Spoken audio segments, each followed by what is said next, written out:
I'm Cynthia James, and this network is about changing lives one woman at a time.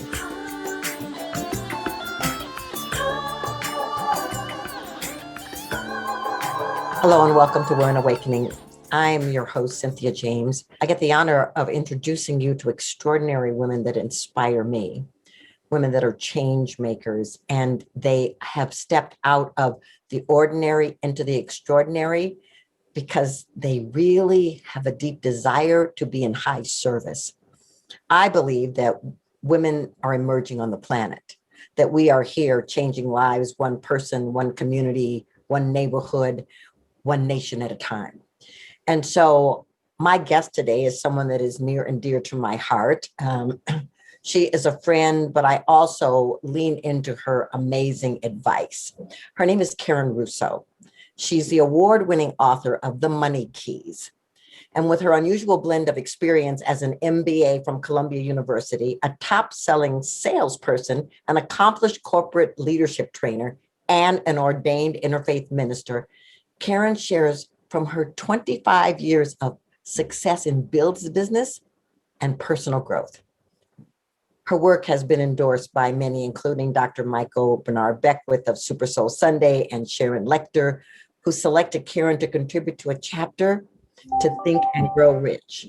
She is also one of the amazing leaders and instructors in the Academy of Women Emerging, which is my organization. Karen, welcome. I'm so glad that you're here. Oh, Cynthia, thank you so much. It really is an honor to be here. And I just love this vibration of acknowledging what women are up to and then collectively always asking, how can we do it better? How can we support each other more? What's next? Yeah, awesome. Well, I love that you're a money expert because I'm just going to speak personally and then I'll speak for my client base. You know, for what I find for women is that money is a hard issue to face, to deal with, to explore, to ask for what we're worth. So, first of all, tell us a little bit about where you came from, because I'm sure you weren't born on the planet as a money expert. No. And I have, often people will come with like a real, like I was lost and now I'm found and it's huge. And mine was a little bit like the parameters were a little closer, but the consciousness of where I'm from and where I am was big. And I think a lot of people will recognize it. So I came up on the East Coast of the United States. I was born, my dad is a first generation Italian American. My mom grew up in the Bronx. She is the daughter of an Irish nurse and a Jewish school teacher. And she became a teacher and her sister is a nurse. So it's just kind of this, like, at the time, it's just, we were middle class in our upbringing. And the positive of it was this ethic of like, if I was told as a kid, your job is school. And I loved my job.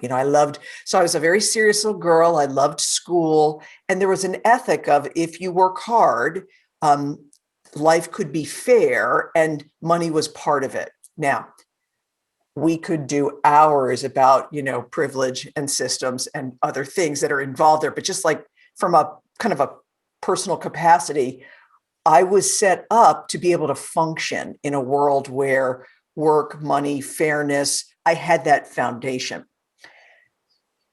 And so that was good for me, Cynthia, to have that as like, that's the kind of like the grounded place that I come from. But then as I was coming up and, I have an MBA and very much value education, like I was working for a bank in New York City, I was also having to face my alcoholism and all the other stuff that went with that and surrendering to coming into recovery. And that's where I started to keep things separate. So my, vulnerability and emotion and recovery was over here, and my work hard, make some money, be functional over here, separate. And I think it's the pain of keeping those separate and how it's like my work felt a little empty and my spirituality was disconnected from my life, and finally bringing them together about 15 years ago or so when the Money Keys came out. I needed to bring it together for me. And then that's the message that I'm really bringing to women everywhere. And I think that thing about letting our whole life be included, I think that's a theme for a lot of women. Yeah. Well, what I love about your story is that it wasn't just some picture perfect thing that just, exploded into greatness, that you had things to overcome, that you had things to face, that you had incredible work ethic and education, but the bringing your life into a holistic place was the journey. Yeah. Yeah. And so that makes you a great teacher. Well, and we always teach too what we need to learn. So, what am I working with now? How to evolve from I can have what I want if I work hard and struggle into let me be of maximum service and enjoy the circulation at a high level. Oh, I love that. Because I come from the same background. It's like you have to work hard, you have to struggle. Life is hard, and it was a really interesting thing within me because it's like my spiritual teaching is saying there's ease, there's grace, there's flow. And my mindset is like work, work, work, work, work, right?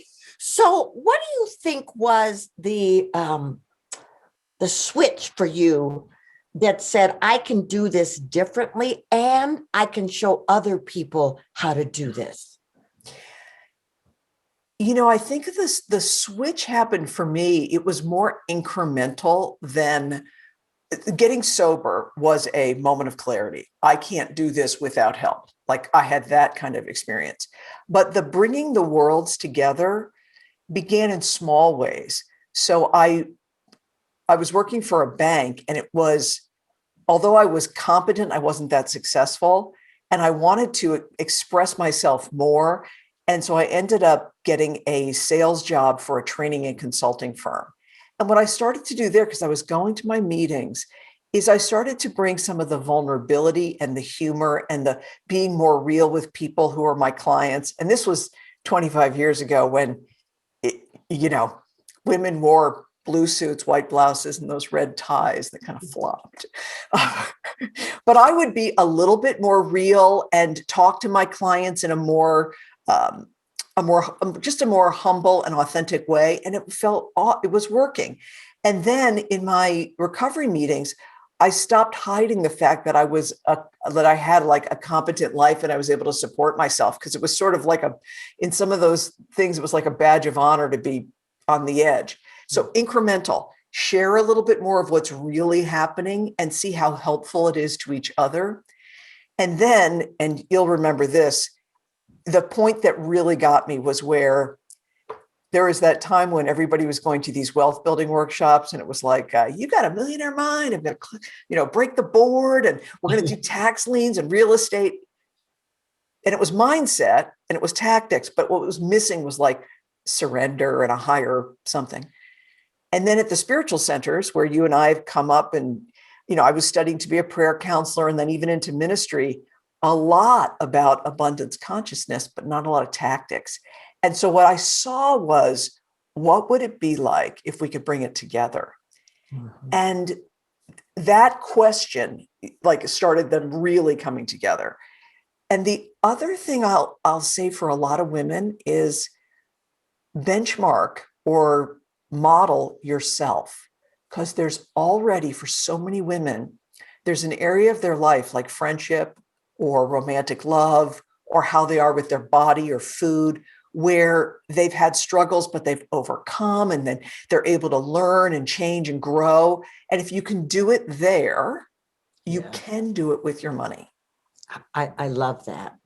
Well, and I really want to take a little deeper dive into money, because I remember when I became a solo entrepreneur, and I went to a leadership program, and the first thing they said is like, okay, we need to look at your money, bring us your finances, your profit and loss statements. And I freaked out because I sort of was like loosey-goosey with money. As long as I had money to do what I needed to do, it was great. But really tracking it and understanding it was, when they said, this is what you have to do, my insecurities rose to a level that was shocking to me. Hmm. So I really want to talk about the thing that can come over us Yeah. that stops us from wanting to be clear about our money and what the benefits are of really getting clear. Yes. So much of it is, and the phrase I've been using lately, and we use this with our Academy of Women Emerging, is money leadership, which is not the same as you need to become an accountant or an auditor. But it's just like if you care about the health of your body and your food, you might not grow the vegetables, but you know what you're eating. It's there's a level of engagement that's really positive, and people just have different styles of thinking and leading and learning. So it's not going to be the same for everybody, but I would say any area where there's been growth or something positive, it's always good to be clear about what you want. You've got that goal, and then honest about where you are. And it's the honest about where you are that it's good to work with a business coach or in a community or a mastermind where you can come and say, I made 60 or 600,000 or 6 million last year, and I took home, 40, 400 or 4 million, whatever, like whatever your numbers are, to be able to be in a place where you can be honest. And I just think it's so powerful, isn't it? It's like we can't change something if we can't name it. That's exactly right. Exactly right. I think really getting clear about where I was strong Mhm. and where I needed to shore it up became a game changer for me with my finances. The other thing I really want you to talk about is I've heard you speak so many times, and I love that you're teaching in our academy. But you really talk about the fact that there's a masculine and a Mm. feminine energy to money. Can Yeah. we talk about that a little Yeah, bit? this is the thing that's so it's really kind of fresh for a lot, especially for a lot of women. And I do think that women's financial evolution is a little bit behind where we are as contemporary women with other topics. So it wasn't that long ago that a magazine that I deeply respected by a woman that I deeply respect, so I won't tell you what it is, but it rhymes with Chopra. Okay. Okay. So a magazine I really respect was doing like the best of 2014 or 17 or whatever it was.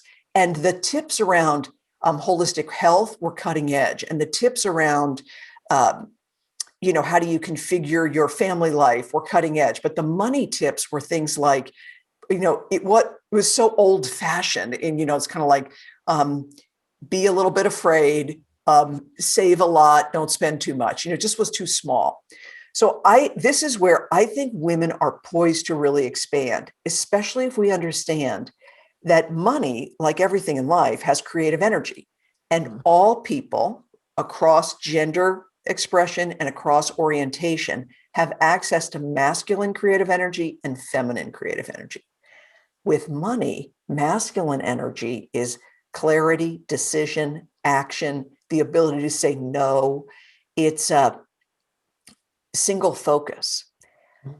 And when women are missing that masculine, Cynthia, what happens is there'll be like a frantic overwhelm and a lack of clarity.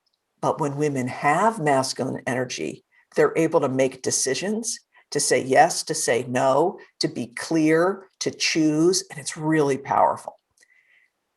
And then the feminine is really important with money. The feminine with money is receptivity. It's the capacity to have, to appreciate things, to be aware of what we do have. And without it, women will feel empty and exhausted around whatever they're doing to either make or manage money.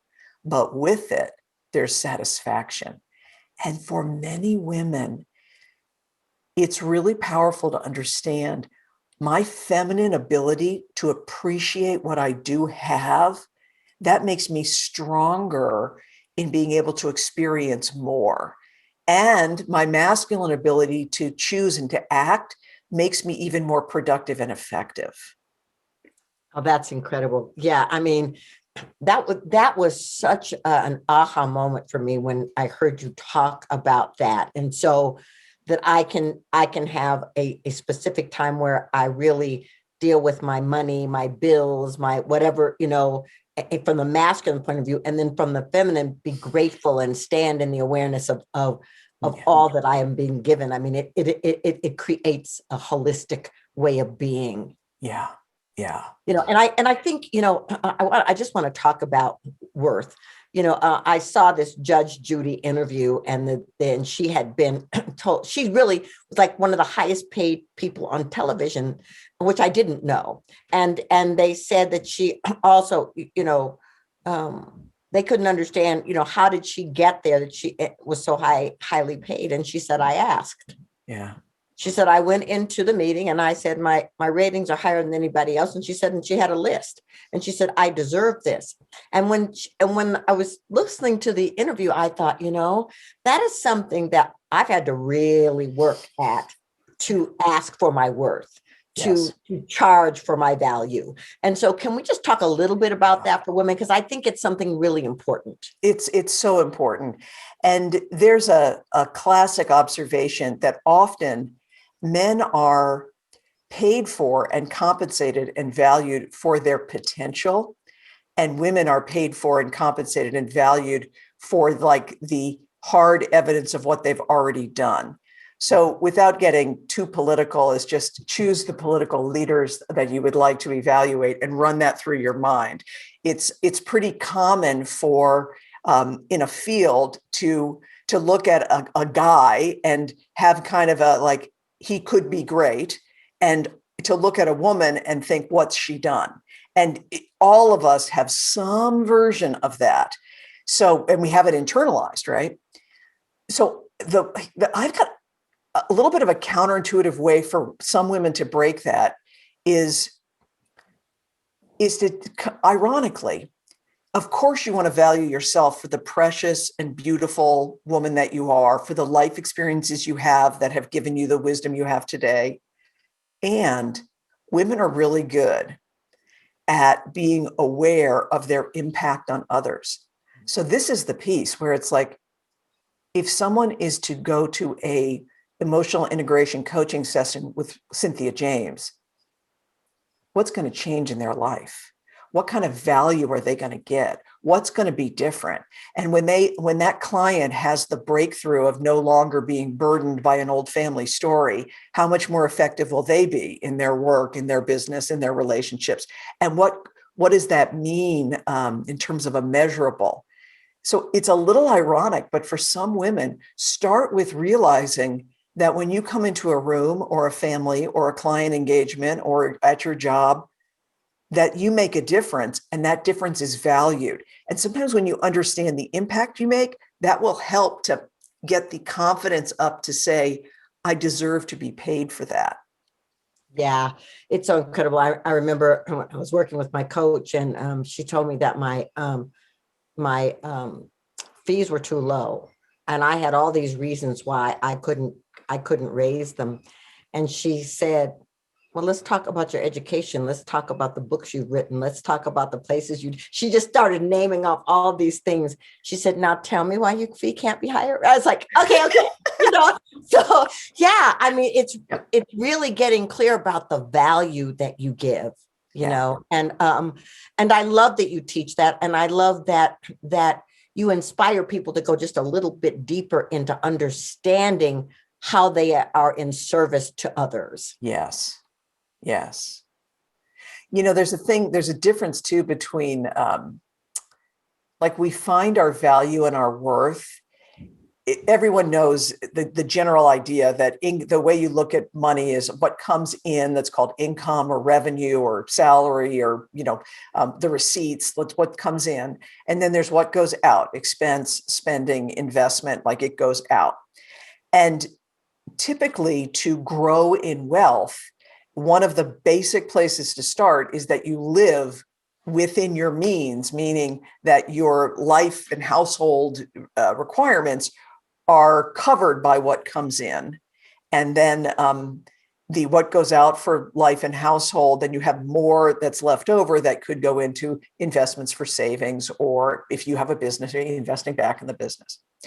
And I just want to make the comment that for most people, the place to put our attention is not so much on the reducing expenses. It's not a perfect analogy, but it's like if you wanted to have a healthy body, just counting calories, like right? It just, you can only do that for so long, and it's not inspiring, and it feels so meager, and it just has your attention on something that's so small. Whereas if you think about I mean, every woman who's listening to this will be able to give a lecture on the importance of the vitality and the metabolism and, the whole system and the consciousness.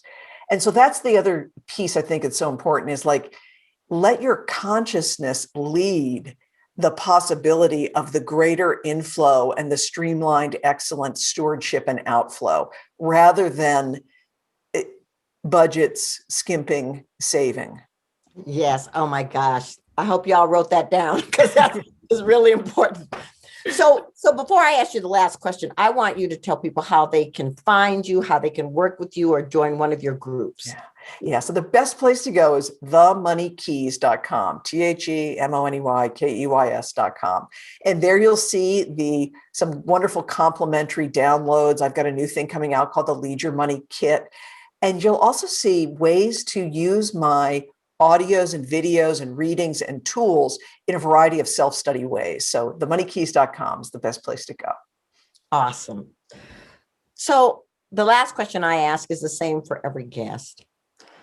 This show is called Women Awakening. What do you think is the one thing that is the most important that women should know about awakening?